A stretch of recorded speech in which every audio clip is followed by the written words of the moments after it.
little bit about this story already, but I want to review the whole story as a group. So let's try to piece this together. There is this video online that I'm sure many of you have seen called How Wolves Change Rivers. Okay? And in it, they tell this really nice linear story about the impacts that wolves have had on the ecosystem since their reintroduction. So somebody tell me one way that this story depicts their ecological impact.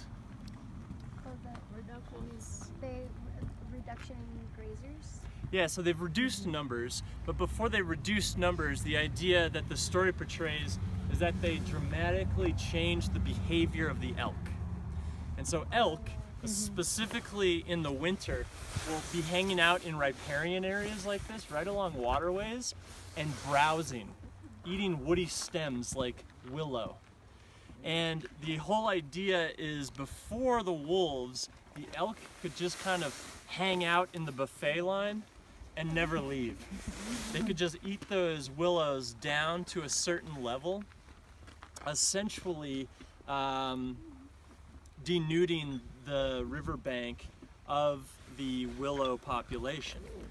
And then when we brought wolves in, as the story goes, is that they incited fear into the elk population. So no longer could they hang out in the buffet line all day. They had to eat and then retreat to higher ground to digest and chew their cud to keep an eye out for predators, right? Okay. So what this change in behavior has been called is the ecology of fear. Now the ecology of fear now has been, as the story goes, responsible for allowing the willows to regenerate and grow above a certain point that they never could because the wolves were continually browsing them down to the snow line. Elk, thank you. Elk. So, if the willows can now regenerate, become thicker, and repopulate areas where they've been removed, what would the benefits then be ecologically? Willow population increase. Birds. Yeah, so bird habitat, the bird diversity and numbers have come back. Less river erosion? Yeah. Less erosion on the banks, so the river is now sort of more stable, which has resulted in less erosion. And now that we have shaded banks and clearer water, the trout benefit. And then, as the Brit says, and the beaver returned. Yeah. And if you're a wolf zealot, then you say, there's more rainbows and smiling children in the world too.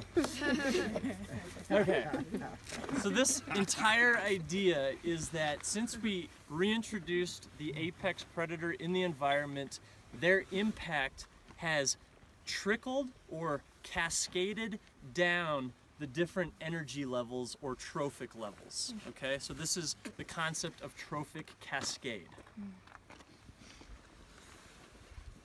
So now what does the science say? The science is still out. All right, this is a nice story. I think it has some value in it in that it gets people to start thinking about how systems are interconnected and how they respond to things like top-down regulation or bottom-up regulation. But there is so much more complexity in an intact ecosystem. So we talked a little bit about how the declining elk population also needs to factor in these pesky lake trout, right? So we've now got more grizzly bears than we ever have in this ecosystem since it's been designated as a national park. What else has been happening in the last couple of decades that may affect both willow or elk populations? What do you guys think? Tourists. Yeah, so the whole story doesn't take into consideration climate change. We are now in a warmer area than we ever have been in recorded history, and we're experiencing a change in our precipitation. We're starting to get less snow in the winter and more rain in the spring. And what this translates to is our rivers began to dry out come August. So that snow charges, just like in Colorado, and I know not everybody's from Colorado, but we're in a snow-charged hydrologic system where we need that snow to remain in the high country throughout the summer and slowly be released into the watershed. And that's our snow it's not piling up as high as it usually does on average. What the more rain means in the spring is that our ground, the steep slopes become saturated and we're starting to see larger landslides. And this is fairly consistent, I think, with what Colorado is seeing and with climate change projections. Is that accurate for you Colorado people? Yeah. Okay. The other thing this story doesn't take into consideration is that we intentionally reintroduced beaver. In 1994, we brought beavers back into the Gallatin National Forest, which is on the northern boundary of Yellowstone. And the beavers came into the park and they do what beavers do, which is what?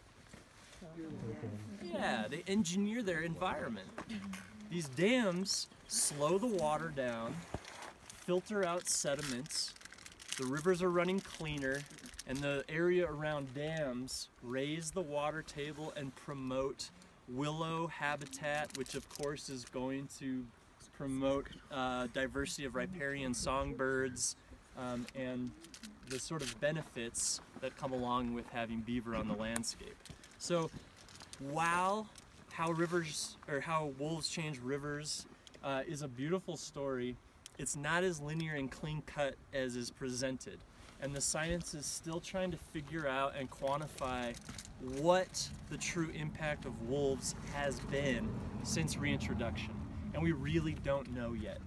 And the hypothesis of trophic cascades and this whole ecology of fear idea was based on a closed terrarium system, where if I have grass, a grasshopper, and a predatory spider, then I start 3 factors in a closed system, then I start seeing these effects of behavioral change in the grasshopper due to the presence of the spider, and the grass grows a little bit better in those areas.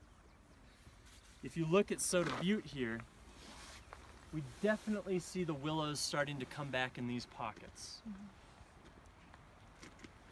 But we're going to drive back through Lamar Valley, and I challenge you to make these observations. Do you see thick willows along the Lamar River?